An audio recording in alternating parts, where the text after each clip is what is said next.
जय हिंद। तो ये है क्यूएनए जो कि मैंने लास्ट संडे को लिया था इंस्टाग्राम पे। वहाँ पे क्वेश्चंस आके लोग पूछते हैं, मैं आंसर करता हूँ। इन केस आपने मिस कर दिया हो तो ये है क्यूएनए, मैं यहाँ पे अपलोड कर रहा हूँ। और आप लोग ध्यान से देखना इसको, बहुत सारे क्वेश्चन शायद आप लोगों के यहाँ पे क्लियर हो जाए। और नहीं है, अगर इसके अलावा भी क्वेश्चन हैं आप लोगों को तो आप मुझे फॉलो कर सकते हैं इंस्टाग्राम पे। वहाँ पे हर संडे क्यूएनए लेता हूँ। वहाँ पे आप अपने क्वेश्चंस पूछ सकते हैं, छोटे से छोटा क्वेश्चन चाहे बड़े से बड़ा क्वेश्चन, वहाँ पे मैं रिप्लाई करता हूँ। बस क्वेश्चन इंटरेस्टिंग होना चाहिए। अब दूसरी चीज़, क्यूएनए चालू करते हैं, ध्यान से देखना इसको और बहुत सारी चीज़ें क्लियर हो जाएंगी आपकी। तो मैं यहाँ पे पूरे 25 दिन बाद आया हूँ और 25 दिन के बाद 26 दिन के बाद भी हाउ टू रिमूव। भाई आपने पिछली बार पूछा था ये क्वेश्चन, अरे भाई इलेक्ट्रिक रेजर ले लो और छील लो। जय हिंद। ये चीज आप क्रिएटिन के काम से पूछो, क्रिएटिन से पूछो कि क्रिएटिन का काम क्या है। सिर्फ वाटर रिटेंशन नहीं, एटीपी प्रोडक्शन में भी हेल्प करता है। तो जब आप डेफिसिट में रहते हैं, एनर्जी आपकी डिप्लीट हो गई रहती है, उस केस में आप क्रिएटिन ऐड करते हैं तो काफ़ी ज़्यादा हेल्प मिलती है। आप तो एनर्जी आपकी डिप्लीट हो गई रहती है, उस केस में आपका एटीपी प्रोडक्शन मतलब रिप्लेनिश करता है एक तरीके से। क्रिएटिन आपको हेल्प करता है फैट लॉस में। तो फैट लॉस हो चाहे मसल बिल्डिंग में, तो सरप्लस में जब आप कार्बोहाइड्रेट ज़्यादा खाते हैं उस केस में वाटर रिटेंशन बढ़ता है। ये सारी चीज प्रमोशनल टेक्निक्स होती हैं, high in protein, high in fibre, high in that, high in sugar free, और ये सब हम देख के ले लेते हैं। आप नॉर्मल ओट्स के पैकेट पे भी पीछे पलटाओगे तो वहाँ प्रोटीन दिया रहता है, बस वहाँ पे ये नहीं लिखा रहता है हाई इन प्रोटीन। ले सकते हो। 5 to 6 डेज की ट्रैवलिंग है ना, तो आप ट्रैवलिंग का पूछ रहे हो कि ट्रैवल करते समय क्या खाना है, या फिर 5-6 दिन की ट्रैवलिंग है महीने की तो आप आराम से मैनेज कर सकते हो। ट्रैवलिंग के दौरान क्या खाना है वो सुनो। तो ट्रैवलिंग में कैरी योर वे प्रोटीन बहुत आसान हो जाता है भाई। कोशिश करो प्रोसेस्ड फूड से बचो। ये नॉर्मल सी बात, आपको कहीं पे मिल जाएगा लिखा हुआ, ठीक है। फ्रूट्स खाओ ज़्यादा से ज़्यादा एंड बॉडी वेट एक्सरसाइजेस करो। अगर आपका वाटर इनटेक कम रहता है ना भाई, तो कोई सी भी चीज़ हार्मफुल हो सकती है। प्रोटीन भी खा रहे हो आप और पानी कम पी रहे हो तो वो इम्पैक्ट डालेगा आपके किडनीज पे, क्योंकि वो प्रॉपरली एब्जॉर्ब नहीं हो पा रहा है, एक्सक्रीट ऐसे ही हो जाएगा। पानी ज़्यादा पीना है, बस दैट्स इट। आप अपने आर्म्स पे अगर इतना ज्यादा फोकस्ड रहोगे ना तो दूसरे मसल्स की ग्रोथ रह जाएगी, सिर्फ उसी पे आर्म्स सेंटर्ड बन के आप रह जाओगे। दूसरे मसल्स को ट्रेन करो, कंपाउंड मूवमेंट्स लो, रोइंग मूवमेंट ज्यादा करो, अपने आप बढ़ेंगे भाई। प्लांट बेस्ड वे प्रोटीन, वे का मतलब क्या होता है आप चेक करना कभी गूगल पे। मट्ठा, माठा जो होता है उससे निकलने वाला प्रोटीन। माठा किससे बनता है? दूध से बनता है। तो प्लांट से बना हुआ दूध प्रोटीन, आपका क्वेश्चन गलत है। तो अब बात आती है प्लांट बेस्ड प्रोटीन की, जो प्लांट से एक्सट्रैक्ट किया जाता है, ठीक है। लोगों की मार्केटिंग स्ट्रेटेजी ये रहती है कि ये एब्जॉर्ब जल्दी होता है, डाइजेस्ट जल्दी होता है। ऐसा कुछ नहीं रहता है। आप अगर लैक्टोज को लेके इंटॉलरेंट हो तो लो, अदरवाइज जरूरत नहीं है। हेयर फॉल, सबसे पहले आप अपने डर्मेटोलॉजिस्ट को दिखाओ भाई, वो आपको बताएगा कि इसके पीछे मेन रीजन क्या है। जेनेटिकली चीजें हुई हैं या फिर किसी पर्टिकुलर विटामिन मिनरल आपकी अनहेल्दी लाइफस्टाइल की वजह से हुआ है। ब्लड टेस्ट करके वो आपको चीजें बताएगा और जैसा वो बोलता है वैसा करो अगर हो रहा है तो। बॉडी वेट अगर आप किलोग्राम में कंसिडर कर रहे हो तो फिर 2 ग्राम पर केजी। अगर पाउंड्स में कंसिडर कर रहे हो तो फिर 1 ग्राम पर पाउंड, ठीक है। और एक चीज और सुनो, ध्यान से सुनो। अब एग्जैक्टली इतना फॉलो नहीं भी करोगे तो चलेगा। 20-30 ग्राम कम या फिर 20-30 ग्राम ज्यादा खाने की जरूरत नहीं, कम ही करो। और अपना कार्ब इनटेक बढ़ा के देखो।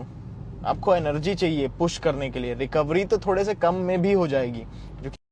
तो आप कह रहे हो आपको 3 से 4 साल हो गए एक्सरसाइज के और आपको चेंजेस नहीं दिख रहे। मैं इस चीज को मान ही नहीं सकता हूँ कि आप प्रॉपर डाइट फॉलो कर रहे हैं, आपका वर्कआउट अच्छा है और आपको चेंजेस नहीं दिख रहे हैं। आप अपनी गलती ढूंढो कहाँ है आपकी। स्किनी फैट है अगर आपका तो मेंटेनेंस से थोड़ा सा ऊपर खाओ, स्ट्रेंथ ट्रेनिंग करो हफ्ते में 4 दिन कम से कम, और 2 दिन कार्डियो करो हफ्ते में कम से कम, एंड स्टे कंसिस्टेंट, हो जाएगा। आपकी कंप्लीट लोअर बॉडी को आपको ट्रेन करना है। वॉकिंग लंजेस को प्रायोरिटाइज करो, ठीक है। आपके ग्लूट्स, आपके हैम्स को कवर करती है। स्क्वाट भी उतनी हेल्पफुल है, इवन काफ भी, उसको मत भूलो, ठीक है। रनिंग में आपको होता क्या है, जितने भी अब जो एथलीट होते हैं, फॉर एग्जांपल रोनाल्डो, ये लोग क्या करते हैं, इनका भागा दौड़ी का काम ज्यादा है, फुटबॉलर, ठीक है। तो इन लोगों को पूरी लोअर बॉडी की स्ट्रेंथ पे काम करना पड़ता है, सिर्फ रनिंग से नहीं होगा। इनको काफ से लेके ग्लूट से, हैम से, क्वाड, सारी चीजें ट्रेन करनी पड़ती है। वर्कआउट नहीं कर रहे हो तो सप्लीमेंट्स के फॉर्म में आपको लेने की जरूरत नहीं है। अगर वर्कआउट कर रहे हो और बहुत ही ज्यादा इंटेंस है, ठीक है, तो उस केस में जरूरत पड़ सकती है, तो फिर आप सप्लीमेंट के फॉर्म में ऐड कर सकते हो। भाई थोड़ा सा गैप लिया था, थोड़ा सा ब्रेक लिया था सोशल मीडिया से, और लेना चाहिए, नहीं तो वो दिमाग में भर जाती हैं चीज़ें। वो सारी चीज़ें क्लियर आउट कर रहा था, और ना आई एम गुड। थोड़ा सा बीमार भी था बीच में, ना आई एम गुड। अब आती रहेंगी वीडियो पुल से। थैंक यू सो मच भाई, thank you so much. Gym नहीं कर रहे हो देन व्हाट्स द नीड? ज़रूरत क्या है?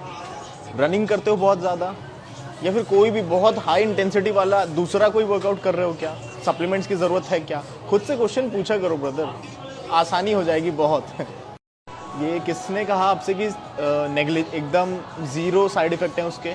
नहीं, उतने ही है। इंसानों के ऊपर यूज़ करने के लिए तो अभी परमिट ही नहीं किया गवर्नमेंट ने, जानवरों पे होता है, नहीं लेना है, उतने ही साइड इफ़ेक्ट हैं। ये किसने बोला आपसे यार? वीडियो बनाई है मैं मसल इम्बैलेंस बताता हूँ, मुझे खुद है लैट्स में और राइट डेल्ट में।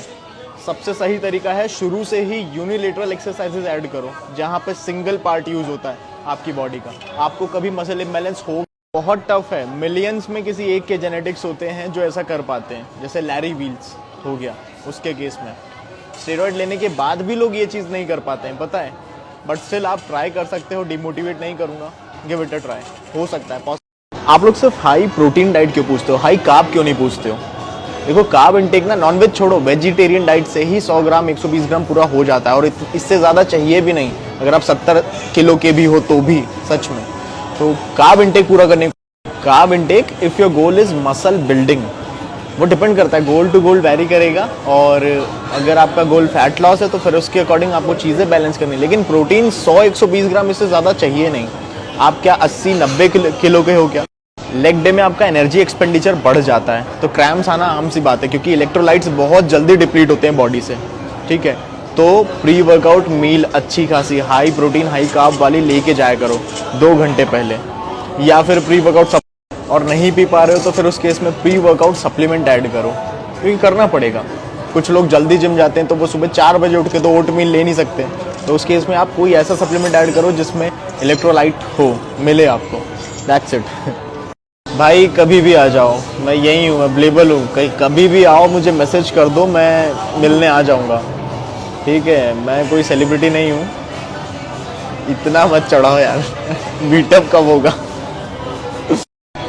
सिर्फ सो, वर्कआउट करो और अच्छा खाओ, ऐड ग्रीन सैलेड, इतना ही बहुत है। आपको जिंक और वो तमाम मल्टीविटामिन्स और जितनी भी टैबलेट्स आपको देने वाला है आपका कोच, वो लेने की ज़रूरत नहीं है। वो ट्रेन में जाते हो, वो दीवारों पे लिखा रहता है ना, बाबा खान बंगाली। भाई गूगल पे सर्च करो सेक्सोलॉजिस्ट नियर मी, मिल जाएगा आपको। डेडलिफ्ट एक्सरसाइज बनी ही इसीलिए पेन हो आपको, लेकिन वो बोन पेन नहीं होना चाहिए। अगर आपको बैक बोन में पेन चालू हो रहा है तो स्लिप डिस्क हो सकती है, उस केस में डॉक्टर को दिखाओ अगर 7 दिन से ज़्यादा पेन है तो, ठीक है। अदरवाइज वो मसल फटीग हो सकता है। अमेज़ॉन पे जाओ, कोई सी भी बेस्ट सेलर ले लो आप, मैं भी यही करता हूँ, ठीक है। सजेशन की ज़रूरत ही नहीं है, बेस्ट सेलर जो है वो बेस्ट ही होगी, और जिस चीज़ के न्यूट्रिशन के बारे में, वर्कआउट के बारे में, किसके बारे में चाहिए वहाँ टाइप करो, मिल जाएगा आपको। भाई ये क्वेश्चन देख के ही ना मुझे ऐसा बोरिंग सा लग रहा है कि आपकी डाइट कैसी होगी। आपके सामने खीरा और पनीर रखा है, पूरा दिन आप वही खा रहे हो, कार्बोहाइड्रेट खा नहीं रहे हो। कीटोसिस क्यों करना है वेट लॉस में, जब इतना बढ़िया है आपके पास कैलोरी डेफिसिट? लिमिटेशन में खाओ भाई। आई ईट एवरीथिंग, सारी चीज़ें खाता हूँ मैं, वेज नॉन वेज जो भी है, और कभी कभी मैं पूरा वेजिटेरियन हो जाता हूँ, कभी कभी पूरा नॉन वेजिटेरियन। मैं ऐसे हिट एंड ट्रायल करता रहता हूँ खुद के ऊपर, जो ज़्यादा सही लगती है। और अब जैसे गर्मी आ जाती है तो उस केस में मुझे ऐसी प्रॉब्लम चालू हो जाती है, मैं ज़्यादा नॉनवेज खाता हूँ तो फिर डाइजेशन बिगड़ता है, फिर वहाँ पे मैं वेजिटेरियन चीज़ें खाता हूँ ज़्यादा। सर्दियों में मैं पूरा नॉनवेज हो जाता हूँ। आप भी ऐसा ट्राई करते रहा करो, एक ही चीज़ पे मत। आप खुद से क्वेश्चन करो कि ये आपको करना क्यों है। आखिरी जो आपका थोड़ा, मेरा भी है वो, और मैं करना भी नहीं चाहता हूँ, क्योंकि बहुत ज़्यादा आपको इंटेंस फैट लॉस करना पड़ेगा, which is unhealthy. 7-8% body fat unhealthy होता है मेरे अकॉर्डिंग तो है। तो वो अनहेल्दी किस लिए है? आप जब वर्कआउट करोगे आपको एनर्जी की ज़रूरत पड़ती है, और आपने कार्बोहाइड्रेट उस दिन खाया ही नहीं होगा, क्योंकि आपको वो आखिरी पीस मेंटेन करना है एब्स का। तो क्या सेंस है, आप गिर पड़ोगे डंबल लेके 12। मैं बताता हूँ मैंने क्या किया। मैंने चीज़ें पढ़ी अच्छे से, और खुद के ऊपर अप्लाई किया, एक बेसिक ट्रांसफॉर्मेशन किया, I am still in transformation, ठीक है। तो और फिर लोगों को बताया कि हाँ मुझे नॉलेज है, देखो मैंने खुद को ट्रांसफॉर्म किया है, आपको भी यही करना है। अब आपको भी ये करना है, मैं ऐसा इसलिए बोल रहा हूँ क्योंकि ये बेसिक चीज़ है। आपके पास नॉलेज है लेकिन आपकी बॉडी नहीं है, कोई देखेगा ही नहीं आपको। आप इंडिया में रह रहे हो, ये यूके यूएस नहीं है कि चल जाएगा नॉलेज के बेसिस पे। तो ये है यहाँ की नीड। हाँ भाई आराम से कर सकते हो, कोई प्रॉब्लम नहीं है, रिसर्च हो चुकी है इस पर कि आपको कोई ऐसे एडवर्स इम्पैक्ट आपकी बॉडी पे नहीं दिखेंगे, इफेक्ट बॉडी पे नहीं दिखेंगे। Just don't over do it कि वही ही खा रहे हो आप सिर्फ प्रोटीन में। बिल्ड योर सेल्फ फर्स्ट, ठीक है, यहाँ से भी और यहाँ से भी, उसके बाद लोग देखेंगे आपको। मैंने अभी प्रीवियस स्लाइड में बोला कि दोनों ही चीज़ें इंपॉर्टेंट हैं, आपकी फिजिक भी होनी चाहिए अच्छी एंड आपका नॉलेज भी अच्छा होना चाहिए। और पढ़ते रहो लगातार, मतलब ये नहीं है कि आपको चीज़ें इतना नॉलेज हो गया है तो बस इतना ही है दुनिया में, आपको और चीज़ें पढ़नी है, आपको नई नई बुक्स ट्राई करनी है अगर आप करना चाहते हो सच में सीरियसली। तो कैसा लगा Q&A मुझे कमेंट सेक्शन में बताओ। क्वेश्चन है तो वहाँ पे भी आप पूछ सकते हो, अगर छोटा क्वेश्चन है तो छोटा आंसर ऑब्वियस सी बात है उसका रहेगा, मैं रिप्लाई ज़रूर कर दूंगा। कोई बड़ा अगर लंबा चौड़ा क्वेश्चन है तो उसके लिए do follow me Instagram, link है डिस्क्रिप्शन में, वहाँ पे जाके फॉलो करो और अपने क्वेश्चंस वहाँ पे आप मुझसे पूछो on Sundays. Have a nice day, bye.